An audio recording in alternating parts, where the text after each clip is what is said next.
یەکێکە لە قەڵەباڵەخترین شەقامەکانی هەرێمی کوردستان. سروشتی شەقامەکەوایە هەمیشە جمەی دێت لە خەڵک و گەشتیاران. لە شەقامەکەشدا زۆرترین خواست لەسەر خواردنە کوردەواریەکانە. هەمی خواردن کوردەوارینە و گۆشت و شتەکان هەمووی خۆماڵیە، خواردنەکانی هەمووی خۆمانە، لە دەرەوە نەیانێ وەکو بڵێ شتەکان هەمووی کوردەواریە لە کوردستانە.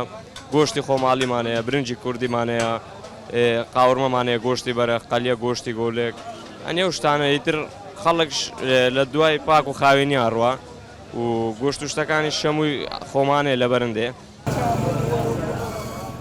یەکێک لە تایبەتمەندیەکانی شەقامی ئیسکان ئەوەیە کە هەموو چین و توێژێک لێرە دەبینرێن.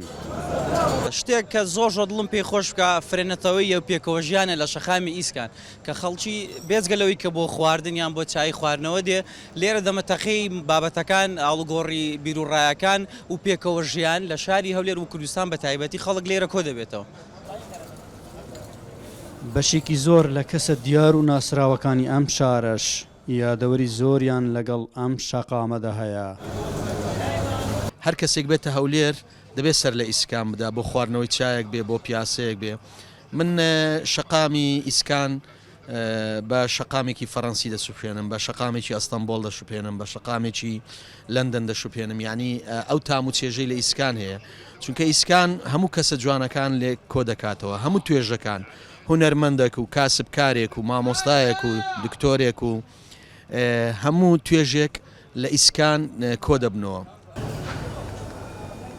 ئەوەی لەم شەقامەدا بۆتە جێگەی تێبینی و سەرنجی چاڵەکان و توێژی جیاجیا ئەوەیە کە ژنان زۆر بەکەمی لەم شەقامەدا دەبینڕێن.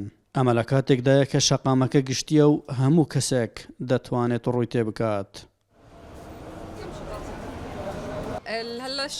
لێرە ئیشکردن زۆر جوانە و کەس بێزارت ناکات.